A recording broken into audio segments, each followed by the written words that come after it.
Saking menyatunya fikih dengan perilaku niku maling mawon bermadhab. Dados wedhus niku nak teng jaba iku ilang, tapi nak babi iku mboten.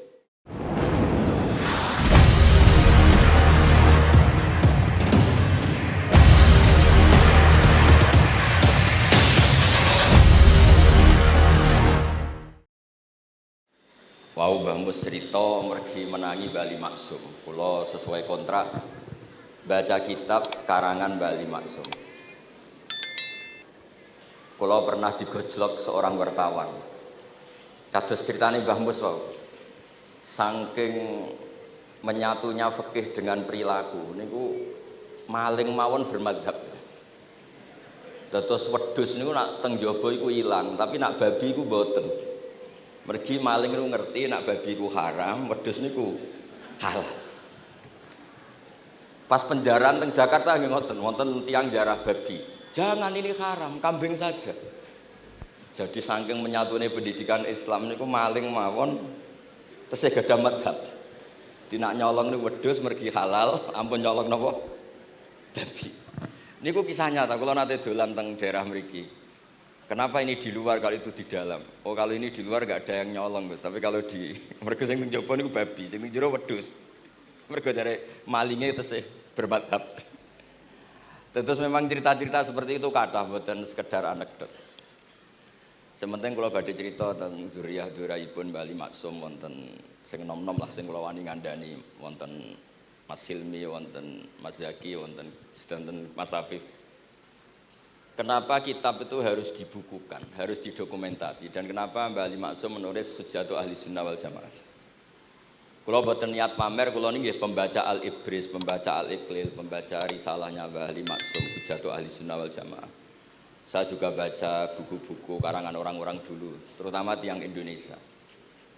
Karena Mbah Mun sering pesen wa ma arsalna mir rasulin illa bilisani qaumi. Jadi orang itu jadi rasul itu pasti dengan gaya atau budaya masyarakatnya. Termasuk wau wong desa niku hormat tamu. Nah ning kota niku bentuk hormatnya beda. Mulane wonten kiai desa muni fal yukrim jaro iku nak ketemu tangga takok, nak ora takok sombong. Nak kiai kota walian, nak ketemu tangga aja takok, iku ganggu privasine wong. Dados makna ikram tetap, tapi implementasinya bilisani qaumi. Orang kota itu kalau sering ditanya itu mesti protes karena privasinya terganggu. Tapi kalau di kampung itu suka ditanya karena itu dianggap keramahan. Makanya kula niku termasuk orang yang jarang bertamu. Mergi kula gadah trauma kalian kakakipun Gus Yofur Gus Kamil. Beliau berkeyakinan silaturahim itu sae. Dolani alumni. Bareng didolani assalamualaikum matur nuwun Gus rawuh niku alumni niku ilang awan-awan Gus. Mergo kepengin hormat nyembelih ayam ayame jek dolanan. Pitik itu teng desa kan pacare kuwathah golekane angel. Bar salam niku ilang sampai sak jam. Bale runtusen pitike mboten kecekel. Akhire ngapunten Gus mboten saged hormat, ngapunten mboten saged hormat. Itu bukti bahwa implementasi syariat Rasulullah itu juga harus dipikir. Ojo pepes seneng silaturahim, santri alumni melarat kerja teng pabrik jam 09.00 didolani. Akhirnya mikir, sitok kiaiku, sitok bosku. Nak hormat kiaiku diamuk bosku, nak hormat bosku gak hormat kiaiku. Hal-hal seperti ini kemudian melahirkan satu kearifan setiap kiai di era masing-masing. Terus kula mboten berargumentasi membela diri niku mboten, tapi memang bapak kula kesaksiane Mbah Mus, beliau teman bapak kula niku seneng silaturahim. Terian bapak ki sering dawuh teng kula. Sok kowe ya ora kaya aku. Mbah Mun ki sering dawuh teng kula, kowe ya aja kaya aku, wong beda zaman. Karena tadi dolan ning santri sing mboten enten, assalamualaikum terus ilang ngejar pitik awan-awan. Pitike nggih macam-macam kegiatane pitik. Intine mboten kecekel. Kemudian niki teng kanca-kanca teng adik-adik sing hafid sing hamalatil Quran. Kula pesen belajar niku belajar sisi belajar itu harus cari sisi ekstrimnya. Kalau bolak-balik matur di berbagai kesempatan.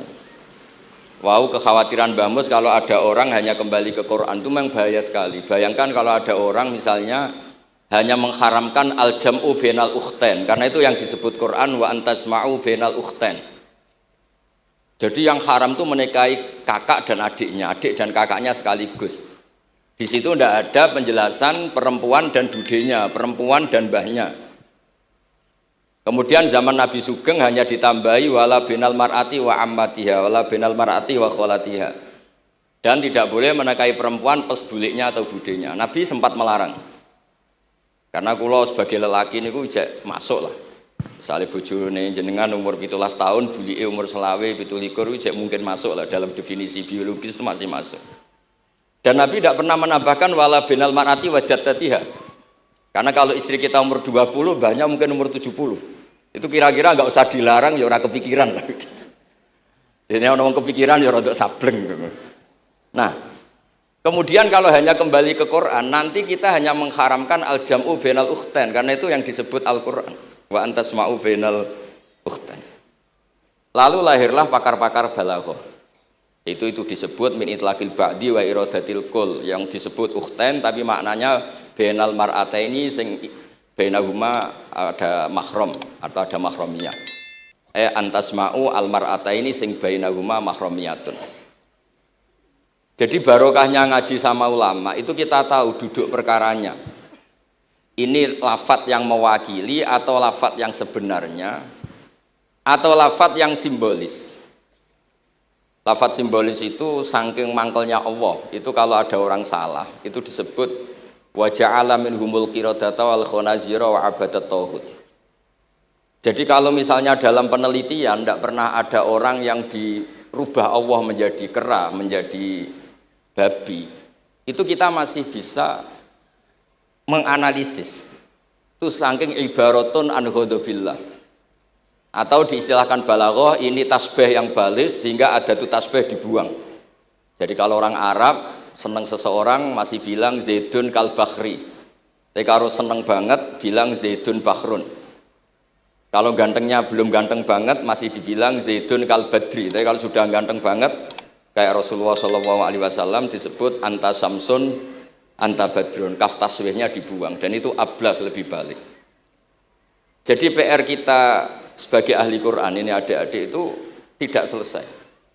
Utamanya ya implementasi keseharian kita sebagai panutan lah, kalau boleh GR sebagai panutan. Kulo niku teng Narukan nggih tiyang jangkar kulo nggih kathah, karena ya saya ada pernah Pak D Pak Ale.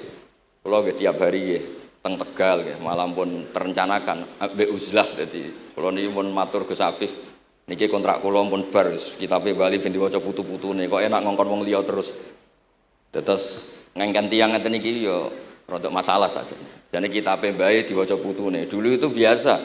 Taqiyuddin As-Subki ngarang kitab disarai putrane. Dulu itu biasa.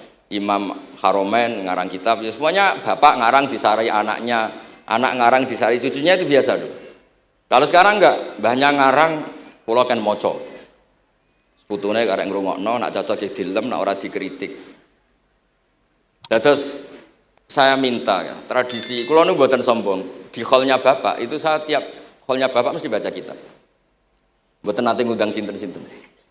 Perkara ini tiang NU niku ora usah diundang wis teko, mboten wonten undangan sing teko mun kuwatah. Mbok saking senenge wong alim, mbok saking senenge bingung mboten ngerti, pokoke ora diundang teko. Ya akhirnya kalau bingung, ora hormat iku dosa.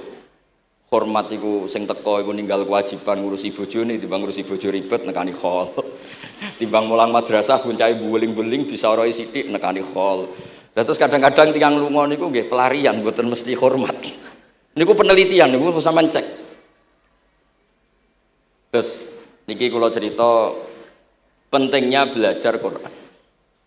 Kemudian tradisi kita termasuk tradisi Bali Mbah Munawir. Kalau tahu banyak lah tentang cerita Mbah Munawir karena nggih bapak saya itu hafal Quran, mbah saya hafal Quran, dan diantara sanadnya pasti lewat Mbah Munawir. Quran di Indonesia itu kalau nggak lewat Mbah Munawir, diantaranya lewat Kiai Said Sampang. Sekarang sudah generasi ketiga kalau nggak keempat yang sekarang, kalau nggak salah Kiai Rafiq bin Mansur bin Kiai Said. Dan di keluarga kula nggih, keluarga Lasem sama keluarga Damaran di Kudus. Dulu itu di antara keagungan Quran itu keahliannya ulama memberi penjelasan. Sebab itu disebut wal kitabil mubin, punya kemampuan mencerahkan.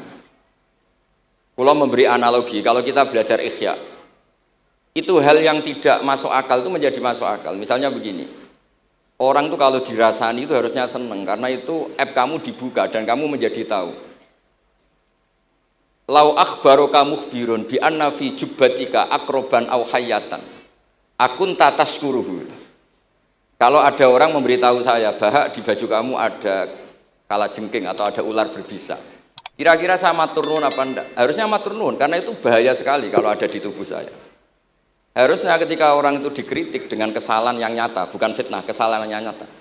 Kesalahan Anda itu lebih mudirrah fi dunyaka wa akhiratik. Kesalahan Anda itu bahaya sekali di dunia dan akhirat.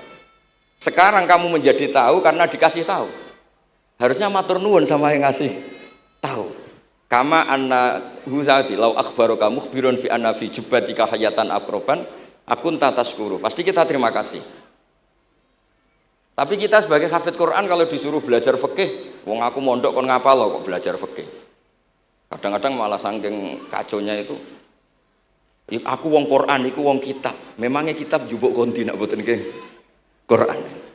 Jadi masalah-masalah yang saya sering dikelui beberapa kiai termasuk Gus Kafabi Lirboyo pernah cerita, saking nggak pernah ngajinya, ada orang takut mutah karena hamil pas sholat ngunyah permen.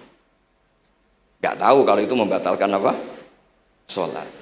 Jadi banyak cerita-cerita nyun sewu tanpa ingin tangkis merendahkan hafidh-hafidhoh kita, hamalatul Quran, hamilat ini ada masalah fiqhiyah keseharian. Kalau dulu itu udah ada. Kunna nata'allamul Quran, kunna utinal iman qoblal Quran. Kita ini dikasih iman dulu baru dikasih Quran, sehingga iman kita mantep. Baru belajar Quran, fana ta'allamuha asro'aya. Dulu kalau istilahkan Quran memang pakai dhamir muannas karena artinya ayat. Terus dan kita tidak beralih hatta nata'allama halalaha wa haromaha. Dan kita tidak beralih sebelum tahu halalnya mana, haramnya mana.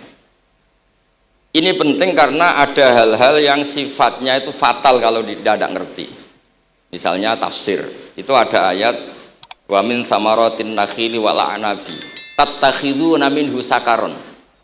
Ketika khomer belum diharamkan, itu masih Allah imtinan. Imtinan itu menyebut nikmat. Di antara nikmat itu disebut tattakhiduna minhu sakaron.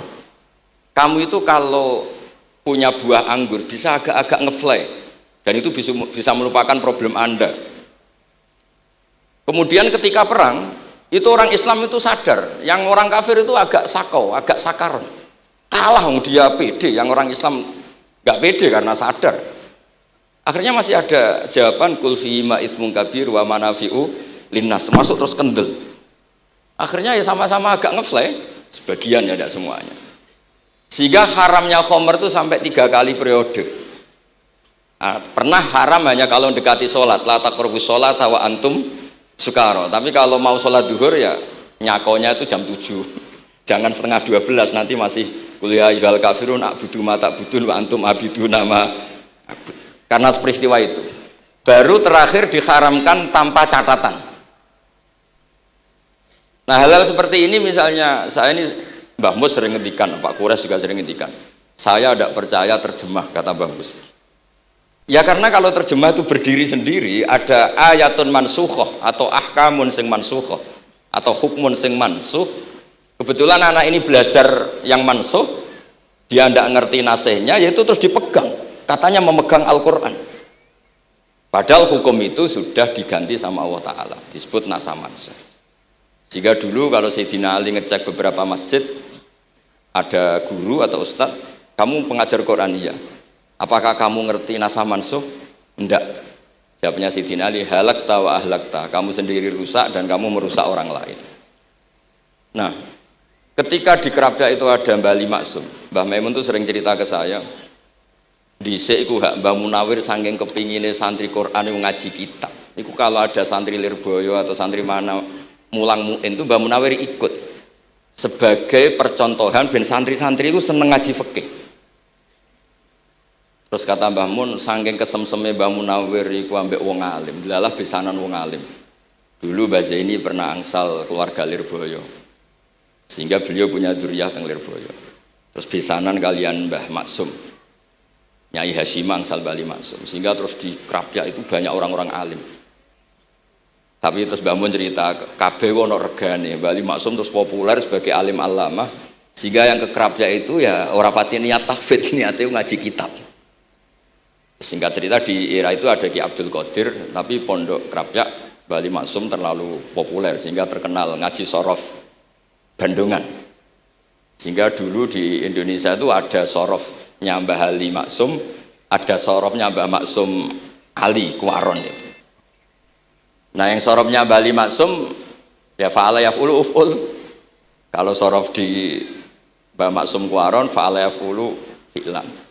Yang satu ngikuti fi'il itu ya harus jejer fi'il, yang satu ngikuti jurumiyah. Kalau yang dikatakan master itu sing yaji'u salisan, yang datang ketiga dalam tasrifnya fi'il. Sebab itu terus tradisi sorof tadi yang dalam apa itu latihan munakosah tadi diteskan anak-anak itu memang penting, karena kalau kita nanti belajar sab'ah, sorof itu segala-galanya. Misalnya qiraatun Nafi' itu bacanya fala yuhzinka qauluhum, karena beliau berkesimpulan kalau khazana yahzunu husnan itu susah, bukan menyusahkan. Yang makna menyusahkan itu af'ala yuf'ilu ifalan, sehingga qiraat apa ya antara fala yuhzinka qauluhum sama fala yuhzinka qauluhum. Tapi Imam Asim cara berpikir secara riwayat, tentu qiraah itu sunnatun muttaba'ah. Banyak lafadz yang sudah seperti itu sudah mutaaddi, kayak kota layak tulu kotlan itu kota lahu, bukan akta lahu. Sehingga beliau menganggap khazanah yahzunu sudah mutaaddi binafsih, jadi nggak perlu dibaca fala yuhzinka qauluhum, cukup dibaca fala yahzunka qauluhum. Dan saya berkali-kali matur tentang teman-teman yang mengkaji Quran, kafa'ah yakfu'u kuf'an itu bacaannya Imam Nafi', karena memang yang maknanya mukafa'ah itu mahmuslam. Tapi orang Quraisy itu nggak suka hamzah, sehingga ditakhfif menjadi kafa'ah yakfa'u kufuan, meskipun mereka tahu kalau itu mahmuslam. Nah Imam Asim di beberapa bentuk fi'il itu masih memahmuskan, misalnya Allahu yastahzi'u bihim, di isim fa'il juga mustahzi'un. Tapi kalau masdar beliau bacanya huzuan, kufuan. Padahal di fi'ilnya bukan nabiun, tapi nabi ibadi anni anal ghafurur rahim. Tapi di nabiun jadi nabiun, harusnya kan nabiun. Fa innan nabiyya man naba'anillah. Dikatakan nabi itu orang yang menceritakan ketentuan Allah. Harusnya nabiun. Sehingga qiraatun Nafi' ya tetap wan nabiin, ya ayyuhan nabiu. Nah, berkahnya Mbah Munawir orang terus menjadi tahu qiraat sab'ah. Dan berkahnya Mbah Ali kemudian orang tahu duduk perkaranya kalau nabiun dari nabiun bimakna man akhbaro anillah. Dan terus berkahnya wow, kalau saya boleh GR berkah Gus Gofur kula berkah ngeten-ngeten iki duka Kiai Peres napa Kiai media iki mboten roh. Berkah ini terus kula ngomong terus. Saya tidak khawatir salah, bukan karena saya maksum ndak. Wong Islam pun pinter. Nak bener minallah, nak salah kok Gus Bah. Jadi kula niku madlum. Jadi penak wong Islam niku penak. Kula nu sering tahajud nak ndonga ya Allah, kula niku pede mawon nerangno Quran. Mergo tiyang Islam pun sae. Nak bener jare jenengan, nak salah kula. Lah nak kula sing salah nggih sederhana mawon, kula abdun, kula kawula, kula nak ndonga nggih Rabbana dzalamna anfusana. Sebelum disalahkan orang juga saya sudah merasa salah. Wa akharuna atarafu bi dzunubihim khalatu amalan sholihan wa akharuna wa sayya. Mulane kula suwun kangkang mbak-mbak sing khatam Quran pede mawon. Bahwa yang Anda lakukan menghafal Quran itu sudah benar, meskipun Anda tidak sempurna, misalnya Anda tidak faham, Anda tidak bisa melakukan. Hifdzu kalil Quran huwa al hifdzullah. Kamu menghafalkan Quran itu sudah menjaga lafaz-lafaz Quran, sehingga lafaz Quran tetap mutawatir, lafaz Quran tetap ma'ruf, tetap masyhur, sehingga ketika ada yang memasukkan Quran konangan. Tapi kalau yang hafid sedikit, lam yablugh adadat tawatur, takutnya kalau ada yang menyalah, ada yang apa itu tidak diketahui. Barokahnya hamalatul Quran sing aksar wa aksar itu kita terjaga. Nah itu yang dimaksud Mbah Mus, Quran itu harus jadi budaya. Ning desa itu wong ra salat lah, dengar ada warung ayamnya tiren nggak disembelih itu tidak mau makan, haram. Padahal dia ra salat itu lebih dari haram, tapi tetap nggak mau makan ayam tiren. Nggak sholat disuruh makan babi ya nggak mau, haram. Sampai tadi yang nyolong saja milih wedhus bukan meleng babi. Karena babi itu haram. Dan saya pernah digojlok sama wartawan, Pak Bahak, wah fikih Indonesia itu hebat, sampai maling saja masih pakai fikih gitu. Jadi kalau nyolong itu milih yang halal bukan yang haram. Bon niku bentuk hormat kula teng keluarga Mbah Ali, bentuk hormat kula teng Mbah Mus teng sedanten keluarga niki kula badhe maos kitabipun Mbah Ali. Kula pancen pengagum kitab-kitab yang dikarang orang Indonesia. Mereka kita anggap niku lebih aplikatif lah karena dikarang orang yang trauma dengan Indonesia. Kemudian setelah trauma ingin membenahi Indonesia. Misalnya jenengan ngertos sesajen, mbok haramno iku tradisi, mbok barno iku sawangane kok dekati sirik ning pinggir wit gede. Akhirnya dimodifikasi wis mangan-mangan kumpul-kumpul tapi tahlilan. Lah masuk tahlilan la ilaha illallah barani kalimatu syirkin. La ilaha illallah itu kalimatu syirkin kalau dilafatkan di bawah pohon. Terus piye logikane ku piye? Kalau bolak-balik matur. Hadil kalimah soro bihal kafiru mu'minan fakaifa sorol mu'minu kafiron juga bihadil kalimah. Itu logikanya enggak ketemu. Orang yang kafir puluhan tahun saja sekali melafatkan la ilaha illallah Muhammadur Rasulullah qul lil ladzina kafaru iyantahu yufar lahum maqad salam. Selesai soro mu'minan bihadil kalimah. Kemudian kalimah yang sama ketika kita baca dianggap kita ini kafir juga bihadil kalimah. Akhirnya dengan modifikasi khas Indonesia, kearifan Indonesia tetap sesajen tapi tahlilan.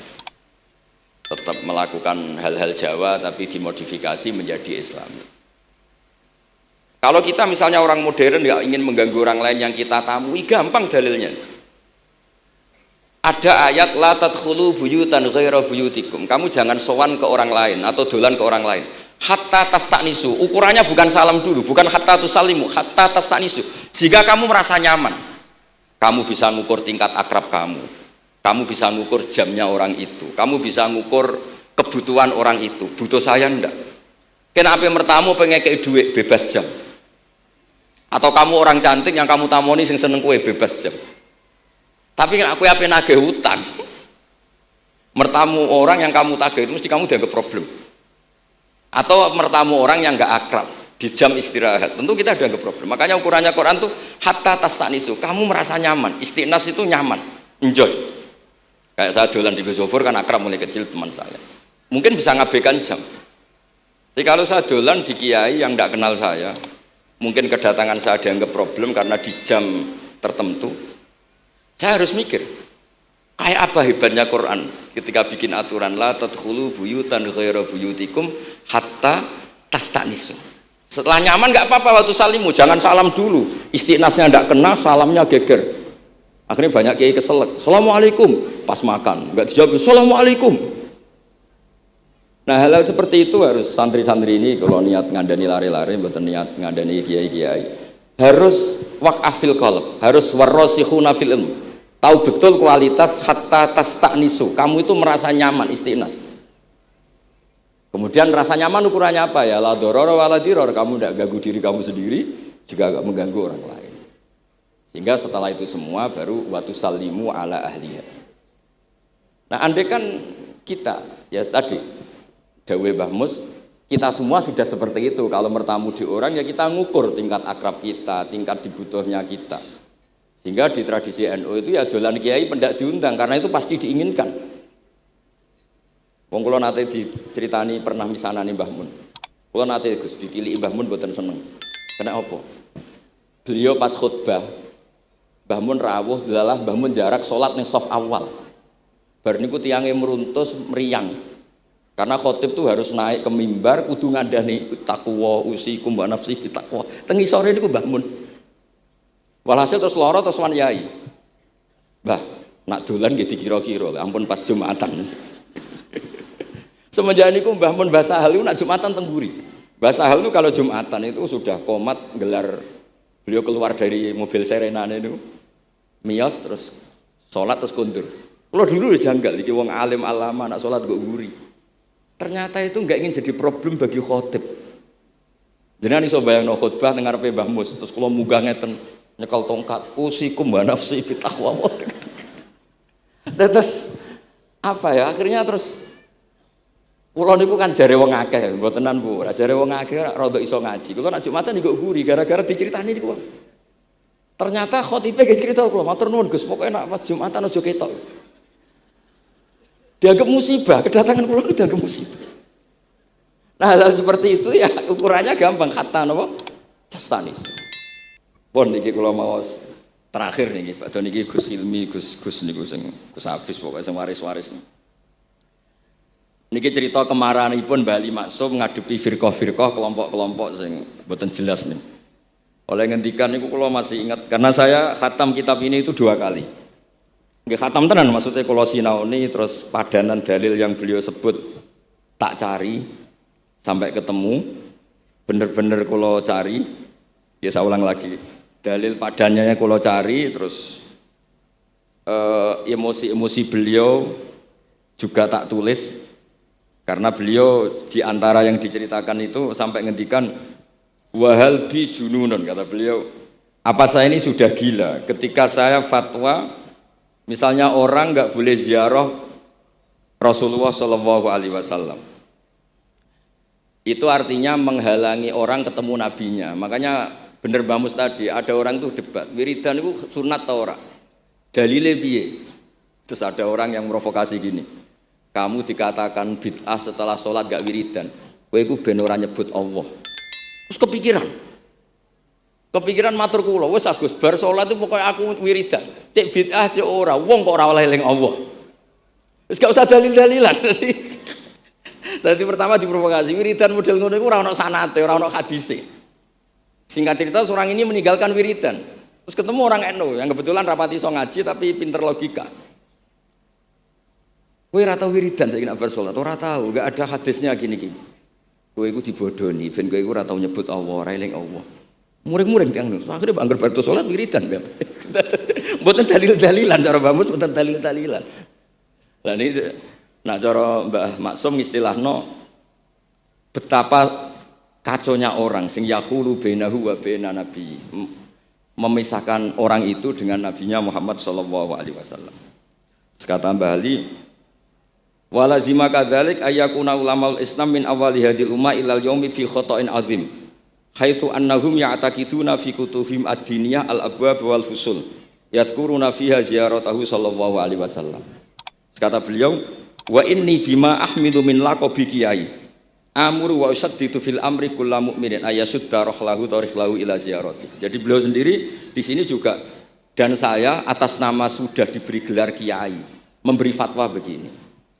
Jadi di kitab Syajaratul Ma'arif itu ada babu dzikri rajul manaqiba nafsi. Orang itu kadang harus sombong, menyebut kelebihannya sendiri. Kayak Nabi Yusuf ngendikan inni hafizun alim.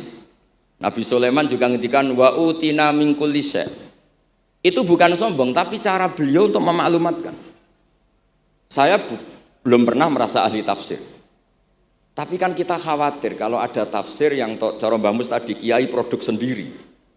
Akhirnya kalau mau coba tafsir, saya pernah ngaji Mbah Maimun, ngaji Bapak, saya baca kitab Al-Ibris, baca Al-Iqlil, baca terjemah Kemenak, baca terjemahnya Pak Kures, baca terjemahnya Imam Sa'rawi, baca banyak lah yang saya baca, termasuk membaca kitab-kitab dulu mulai tafsir Tobari, tafsir apa saja yang saya bisa tak baca. Bukan karena saya merasa tahu enggak, tapi kayak apa umat ini kalau dapat ilmu dari orang yang tidak kredibel. Kalau misalnya itu sombong, nah sekarang dokter gigi juga nulis, dokter gigi, dokter jantung. Itu kalau nggak nulis ya nggak tahu kan barokahnya. Makanya kalau suwon santri-santri misalnya jenengan ahli takrib itu semua untuk rumah, ahli takrib medium, spesial bab ibadah kan. Nanti yang nggak pati pinter ya spesial mandi junub, nggak apa-apa. Yang penting orang tahu kamu keahliannya di mana. Daripada kamu nggak memaklumatkan, kemudian ada orang lain yang nggak pernah ngaji memaklumatkan seakan-akan paling tahu Islam. Terus menjadi mahatus soal, menjadi marhalur rijal. Kayak apa? Islam mau dikemanakan? Semua ulama dulu biasa ngendikan ma adkhaltu fi kitabi hadza illa shahih, kata Imam Bukhari. Yang saya masukkan di sini semuanya hadis sahih.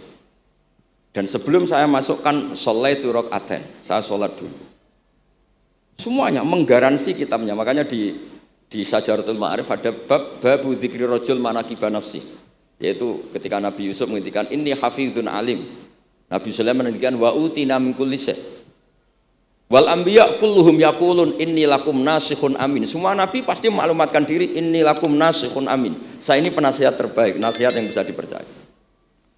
Kemudian ketika ada zamanul khiddi, zaman hasud, zaman orang enggak fair, seakan-akan seperti itu tuh keangkuhan. Coba Mbah Bisri menamakan kitabnya itu Al-Ibris. Al-Ibris itu apa? Emas yang murni. Makna saya cari di berbagai kamus maknanya Al-Ibris itu emas yang murni. Kayak apa? Semua kitab juga dinamai dengan nama-nama keren. Al-Iqlil, Al-Ibris, Fathul Bari. Jadi enggak apa-apa. Kayak ini juga dinamai Hujjatu Ahli Sunnah wal Jamaah, argumentasi mazhab Ahli Sunnah wal Jamaah. Kalau teruskan sampai beliau ngendikan wahal bi jununun hatta usdiro amri lil mu'minin Allah yazuru rasulahum wa waliya ni'matim alladzi lahu fi unuqi kulli mu'minin minna. Masa saya ini menjadi gila karena menfatwakan orang Islam tuh enggak perlu ziarah ke Rasulullah sallallahu alaihi wasallam. Terus kata beliau, la yadri madza yaf'al annahu yaqulu baina ibadillah wa baina rahmatillah. Fa innahu sallallahu alaihi wasallam rahmatullah lil alamin. Fal ya'rif dzalik ulaikal maniun liya'lamu fi ayyi mauqifin hum. Terus Mbah Ali itu juga yang katanya seneng guyon, kula mboten menangi Mbah Ali tapi nate pirsa nate ngertos pas beliau rawuh di mbah saya di Pernambah kula teng kene Al Wahdah teng Lasem. Di kula kecil itu menangi Mbah Ali, menangi Mbah Hamid. Karena Mbah Hamid itu masih sepupu mbah saya. Semua yang di sini juga masih keluarga saya, sama-sama Bani Abdul Aziz. Itu yang katanya Bali seneng guyon tadi di bab-bab seperti ini ngendikan wahal bijunun. Apa saya ini sudah gila melarang orang bertemu nabinya. Kemudian mereka berdalih takut menuhankan nabi itu tidak akan terjadi. Kata kitab Ithaf hadil ummah maksumah. Umat ini akan dijaga Allah, tidak akan menuhankan Rasulullah SAW kayak kaum Nasrani menuhankan Isa. Kata kitab Ithaf bibarokati sighotis sholawat, dengan barokahnya sigot sholawat. Beliau ngendikan wan nabiyyu sallallahu alaihi wasallam wa in jalla qadru muhtajun ila rahmatihi ta'ala. Sigot sholawat itu kan unik. Allahumma, Allah itu Tuhan, sholli ala sayyidina Muhammad. Hadzal nabiyyu wa in jalla qadru muhtajun ila rahmatihi ta'ala. Jadi kita mengekspresikan mahabbah bahwa nabi itu ahabbul khalqi ila Allah. Di saat yang sama kita tetap bilang Allah yang Tuhan, tolong selalu beri sholawat dan rahmat ke Rasulullah. Berarti duduk perkaranya tetap Allah sebagai Jalla Jalaluh, Nabi apapun mulianya abduhu wa rasuluh. Jadi sholawat itu sudah syirat yang insya Allah tidak akan menjadikan hadil ummah mengkultuskan Nabi hatta rofa'uhu ila darajatil uluhiyah. Karena barokahnya syirat sholawat tetap Allahumma al-mu'ti wa Nabi wa injalla qadruh al-mu'ta yang dikasih. Jadi hadis syirat itu sudah syihatul tauhid, syihatul mahabbah, syihatul alaqah baini wa baina Rasulillah sallallahu alaihi wasallam. Kayak apa hadil ummah? Ya tapi tadi bener dawuh Mbah Mus. Nerangno ngene iki bagiane kiai, ning desa ora usah diterangno wis selawatan. Jadi kepenak ora usah dalil-dalilan wis selawatan. Tapi memang resiko enggak ada yang menerangkan suatu saat kalau ada itsaratus syubhat itu terus mereka bahaya, makanya ada yang ngalahin rangno sepatus ini masih terjaga. Terus niki kula nyuwun sangat, kula niku pancen bapaknya bapak saya. Bapak saya semane Mbah Nur Salim gadah bapak namanya Mbah Nur Sam. Duka niku sepuhe niku seneng uzlah. Kula niku duka niat sepundi tapi memang mungkin faktor gen. Saya itu termasuk orang yang napa nyuwun sewu sekali terganggu kalau sering ada acara-acara malane mun wayahe lah niki mun wayahe Mas Afif, Gus Zaki napa Gus Ilmi mus wayahe nyai, wayahe ngaji mulang kitabe Mbah. Iki teng ngarepe wong akeh dadi nak salah izin. Ojo ngomong ngarepe santri keliru jari laduni benus. Sok repot. Terus niki mboten niat menapa nggih mboten mawon. Assalamualaikum warahmatullahi wabarakatuh.